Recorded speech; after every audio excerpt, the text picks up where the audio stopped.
तो 22 जनवरी को रामलला की प्राण प्रतिष्ठा संपन्न हुई। भक्तों का सपना पूरा हो गया। हर तरफ जश्न ही जश्न देखने को मिल रहा है। लेकिन इस बीच कई ऐसी खबरें भी आई जो दिल दुखाने वाली रहेंगी। वो चाहे मुंबई के मीरा रोड पर श्री राम भक्तों पर पथराव होना हो, पनवेल में राम भक्तों पर हमला होना हो, या फिर कट्टरपंथियों की बयानबाजी हो। इन सब खबरों ने बता दिया कि एक तबका है जो भव्य राम मंदिर देखकर जल भुन गया है। बाकी आपको तय करना है कि कौन है ये लोग जिनको प्रभु राम के दिव्य और भव्य मंदिर से दिक्कत है। हालांकि इन्हीं सब खबरों के बीच कुछ ऐसी सुखद खबर भी आई है जिसे सुनकर दिल बाग बाग हो जाएगा। तो आखिर कौन सी है ये खबर जिसे सुन आपको लगेगा कि राम किसी एक राष्ट्र के, किसी एक गुट के या किसी एक तबके के नहीं है, वो हम सबके हैं। और इन लोगों ने कर दिया ऐसा कौन सा काम जिसे सुन आपको लगेगा कि हर भारतवासी को यही भावनाएं रखनी चाहिए। आप भी इस खबर को लाइक और शेयर कर अपना प्यार और सपोर्ट दिखाएं और कमेंट में इसे लेकर आप भी अपनी बात, अपनी राय जरूर रखें। चैनल के साथ जुड़कर चैनल को सब्सक्राइब कर हमारी आवाज बने। तो अयोध्या के नए बने राम मंदिर में भगवान रामलला की प्राण प्रतिष्ठा का कार्यक्रम सोमवार को संपन्न हो गया। देश भर के हिंदू समुदाय में इस समारोह को लेकर काफी उत्साह देखा गया। लोगों ने पूजा पाठ करने के अलावा जुलूस निकालकर और भोज खिलाकर अपनी खुशियां मनाई। दूसरी ओर मुसलमानों में इस कार्यक्रम को लेकर मिली जुली प्रतिक्रिया देखने को मिली, खासकर उन इलाकों में जहां कभी 1992 या 2002 में दंगे हुए थे। लेकिन अयोध्या से लगभग 140 किलोमीटर दूर यूपी की राजधानी लखनऊ के मुस्लिमों ने कुछ ऐसा किया जिसे देखकर हर कोई उनकी तारीफ कर रहा है। दरअसल लखनऊ में कई मुस्लिम संगठनों ने भव्य आयोजन करवाए और प्राण प्रतिष्ठा के बाद खुशी में लड्डू बांटे। ये सब कार्यक्रम मुस्लिम राष्ट्रीय मंच, राष्ट्रीय शिया समाज, भारतीय मुस्लिम महासभा, मुस्लिम कार सेवक मंच की तरफ से आयोजित किया गया। इसके अलावा शिया सेंट्रल वक्फ बोर्ड ने भी प्राण प्रतिष्ठा पर सबको मुबारकबाद दी है।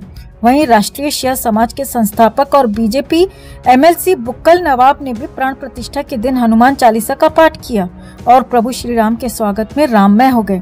इसी के साथ उन्होंने ये भी ऐलान कर दिया कि अब हर साल 22 जनवरी को प्राण प्रतिष्ठा के उपलक्ष्य में पूजा पाठ किया जाएगा।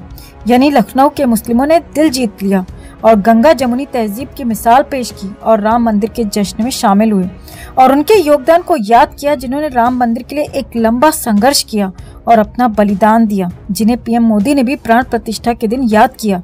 और भावुक होते हुए उन्होंने उनके लिए कही कुछ ऐसी बातें।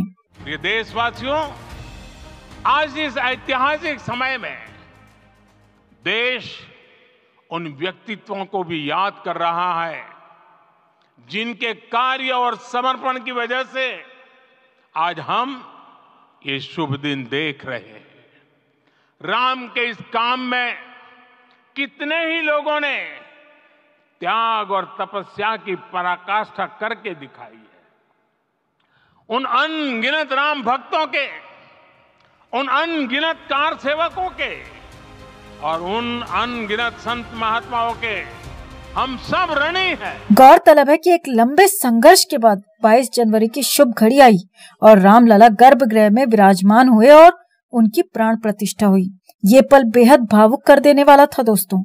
संघर्ष करने वाले राम भक्त इस पल को देखने के बाद रोते हुए नजर आए, जिससे समझा जा सकता है कि ये पल कितना खास था, कितना भावुक था।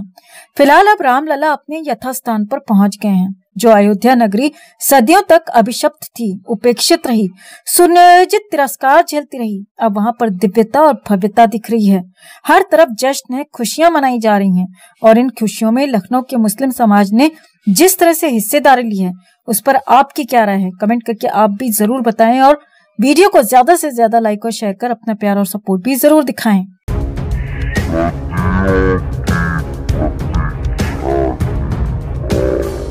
तो भारत के स्वर्णिम इतिहास में 22 जनवरी की तारीख सदा सदा के लिए अमर हो गई।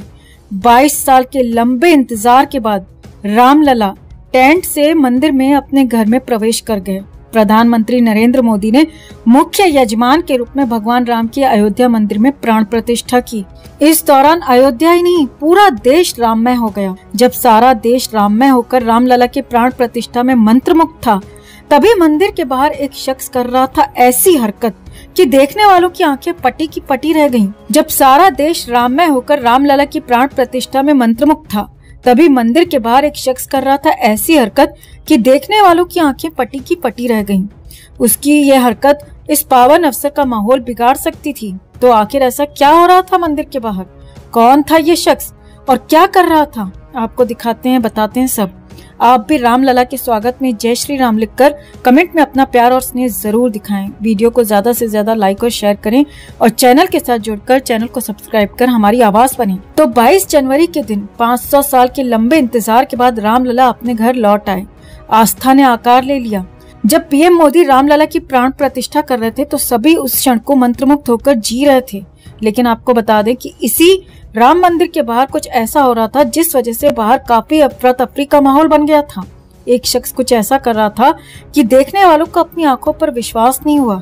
लोग गुस्से से भर गए। जी हाँ, इस पावन मौके पर सांप्रदायिक माहौल बिगाड़ने की कोशिश हुई है। आपको बता दें कि पुलिस ने अयोध्या राम मंदिर की तस्वीर पर पाकिस्तानी झंडे लहराने के आरोप में एक शख्स को गिरफ्तार किया है। पुलिस ने सोमवार को कहा कि कर्नाटक के गडक जिले में एक व्यक्ति को सोशल मीडिया पर अयोध्या की एक आपत्तिजनक तस्वीर साझा करने के आरोप में हिरासत में लिया गया। वायरल फेसबुक पोस्ट में राम मंदिर के ऊपर पाकिस्तानी झंडे दिखाए गए हैं और नीचे बाबरी मस्जिद लिखा हुआ है। पोस्ट वायरल होने के बाद गडक में हिंदू समर्थक कार्यकर्ताओं ने पुलिस में शिकायत दर्ज कराई और आरोपियों की गिरफ्तारी की मांग की थी, जिसके बाद शिकायत पर कार्रवाई करते हुए पुलिस ने ताजुद्दीन दफेदार नाम के शख्स को गिरफ्तार किया है। पुलिस अधिकारियों ने आरोपी से सोशल मीडिया पोस्ट डिलीट करवा दी है। आरोपी गडक के पुलिस अधीक्षक बाबा साहेब नेमागौड़ ने कहा, आरोपी गडक का स्थानीय निवासी है। हम जांच कर रहे हैं कि क्या वो किसी संगठन से जुड़ा है। हमने उसे गिरफ्तार कर लिया है। पूछताछ के दौरान आरोपी ने पुलिस को बताया कि उसने फेसबुक पर पोस्ट देखी और गलती से इसे शेयर कर दिया। आगे की जांच चल रही है। गौरतलब है कि ये गिरफ्तारी अयोध्या में राम मंदिर के रामलला प्राण प्रतिष्ठा समारोह के दिन हुई। प्रधानमंत्री ने मंदिर में रामलला की मूर्ति की प्रतिष्ठा के अनुष्ठान और उत्सव का नेतृत्व किया है। 11 दिन यम नियम का पालन करने के बाद 22 जनवरी को उन्होंने रामलला की प्राण प्रतिष्ठा की और हम सबको वो क्षण नसीब हुआ जब हमारे प्रिय रामलला अपने घर लौट आए। तो इस शख्स की इस हरकत पर आपका क्या कहना है? आपको क्या लगता है? क्या ये किसी संगठन से जुड़ा हो सकता है या सिर्फ माहौल बिगाड़ने की इस शख्स की कोशिश थी? कमेंट में से लेकर आप भी अपनी बात, अपनी राय जरूर रखें और वीडियो को ज्यादा से ज्यादा लाइक और शेयर कर अपना प्यार और सपोर्ट भी जरूर